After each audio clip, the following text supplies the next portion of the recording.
Halo Rekmania, balik lagi bersama gue Albert Samu Samu di konten belajar tentang hukum di channel Albert Samu Samu.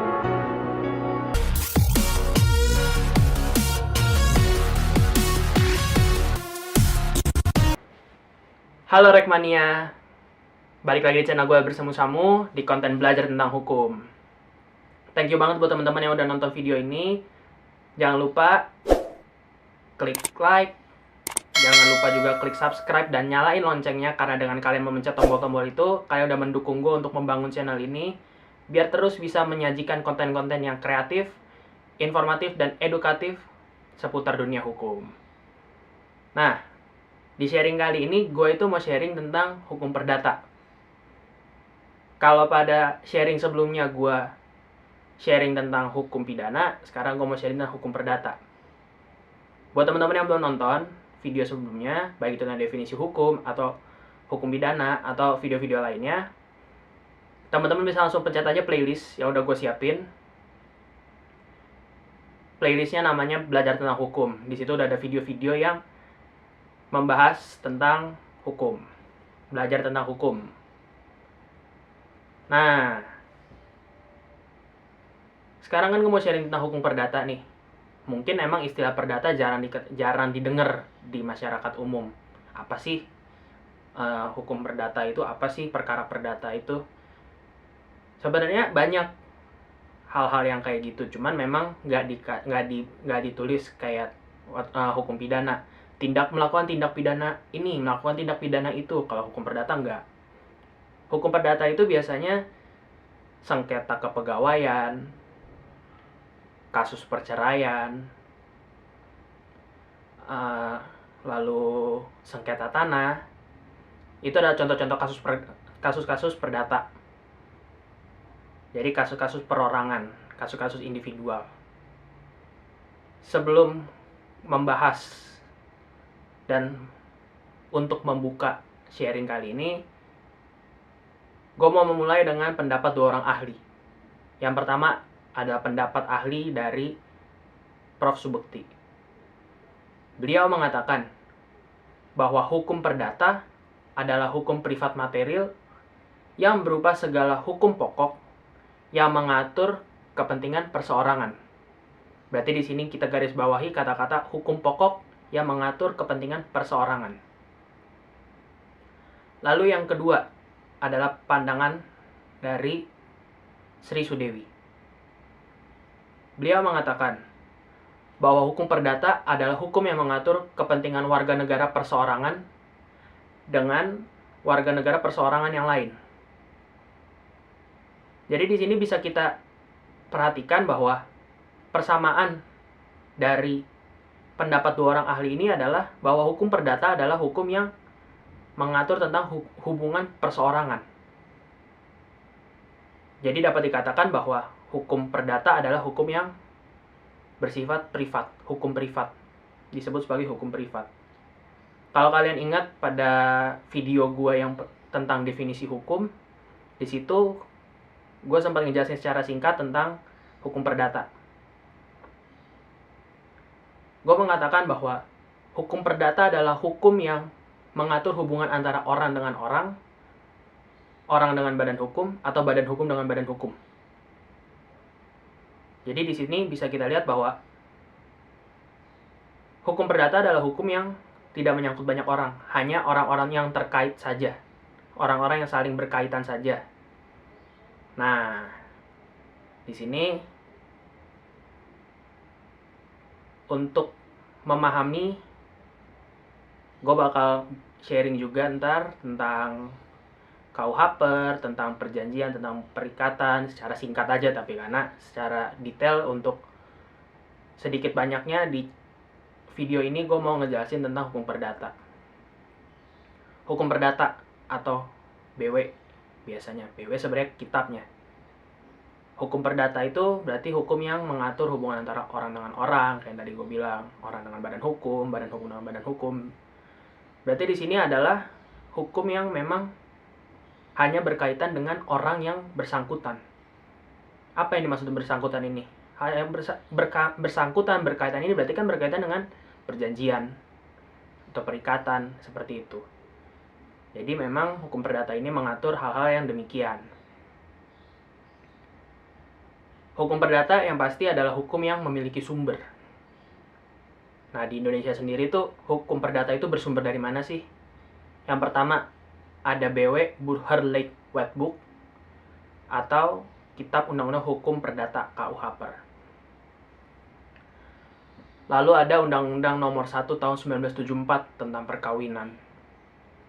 Lalu ada Undang-Undang Nomor 4 Tahun 2004 itu tentang kekuasaan kehakiman. Terus ada lagi namanya HIR. Itu adalah sumber-sumber hukum perdata yang ada di Indonesia. Sebenarnya masih banyak lagi, cuman itu adalah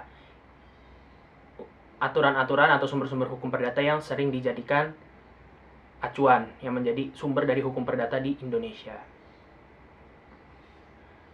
Nah, kenapa sih hukum perdata itu hanya mengatur hubungan orang dengan orang gitu? Kalau dilihat isi dari KUHP, salah satu sumber dari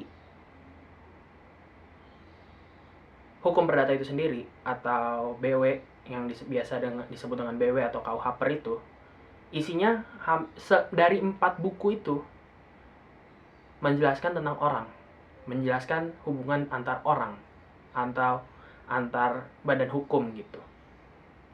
BW itu sebenarnya cuma satu buku, tapi dalam buku itu dibagi atas 4 buku. Yang pertama, buku tentang orang. Lalu yang kedua, buku tentang kebendaan. Yang ketiga, buku tentang perikatan. Yang keempat adalah buku tentang pembuktian. Itu adalah 4 buku yang ada di dalam KUHP. Nah, dari hal tersebut kita bisa melihat, oh ini berarti hubungannya berkaitan dengan orang, berkaitan dengan hubungan antar orang, seperti itu. Kita bisa lihat juga salah satu contoh dari penerapan penerapan hukum perdata, yaitu saat membuat perjanjian. Dalam membuat perjanjian, kita memerlukan yang namanya syarat perjanjian. Ada syarat perjanjian. Itu ada 4 sebenarnya, tapi secara umum dibagi 2, yaitu syarat subjektif dan juga syarat objektif. Apa yang disebut sebagai syarat subjektif? Berkaitan dengan subjeknya, dengan siapa yang akan melakukan perjanjian. Syarat perjanjian itu ada di pasal 1320 KUH Perdata. Di pasal 1320 KUH Perdata ini kita bisa melihat syarat perjanjian itu yang pertama, orang tersebut harus cakap hukum. Yang pertama adalah orang tersebut harus ada kata sepakat dulu. Harus ada kata sepakat dalam membuat perjanjian, baru perjanjian tersebut dapat dikatakan sah. Tidak hanya itu, didukung juga dengan kecakapan para pihak. Yang dimaksud dengan kata-kata cakap adalah orang ini dianggap memang sudah layak untuk melakukan tindakan hukum, sudah bisa melakukan tindakan hukum dan dibenarkan oleh aturan undang-undang. Lalu yang ketiga, adanya objek apa yang hendak diperjanjikan. Lalu yang keempat adalah sesuatu yang halal. Berarti di sini kita bisa melihat syarat-syarat perjanjian ini berkaitan dengan individu, berkaitan dengan orang, berkaitan dengan antara orang dengan orang, ataupun orang dengan badan hukum, ataupun badan hukum dengan badan hukum. Karena syarat-syarat tersebut harus dipenuhi, dan hanya orang-orang yang berkaitan saja yang bisa melakukan atau membuat perjanjian tersebut. Hukum perdata sendiri adalah sebuah kaidah yang tertulis. Contohnya, undang-undang. Undang-undang seperti Undang-Undang Nomor 1 Tahun 1974 tentang perkawinan, Undang-Undang Nomor 4 Tahun 2004 tentang kekuasaan kehakiman, lalu ada traktat, jurisprudensi.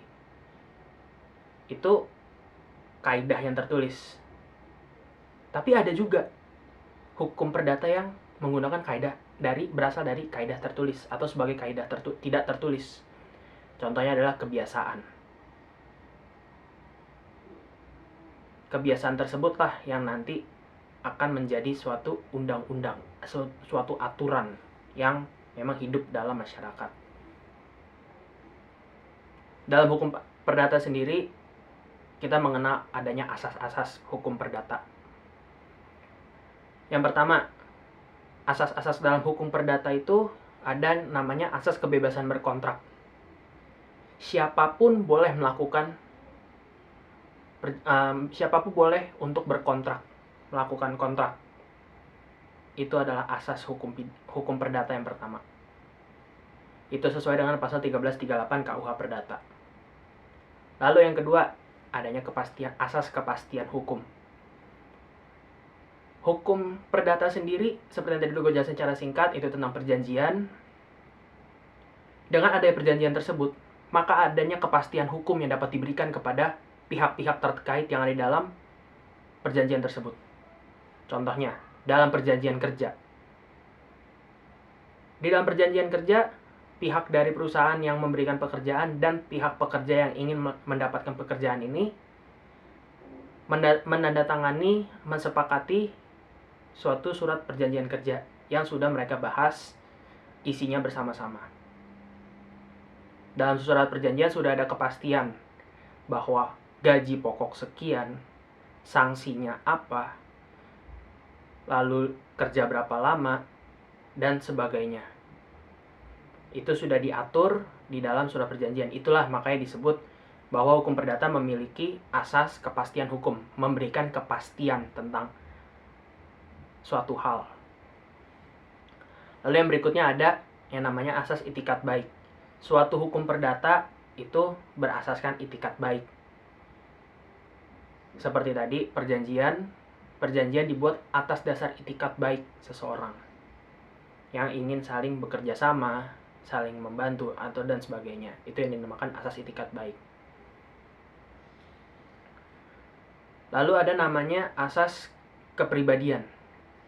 Nah ini, maksud dari asas kepribadian yang seperti yang dari tadi gue ulang-ulang sebutin, bahwa asas kepribadian ini adalah asas yang hanya menyangkut pihak-pihak terkait yang ada di dalamnya saja, yang ada di dalam perjanjian itu, di dalam suatu ikatan hukum perdata tersebut.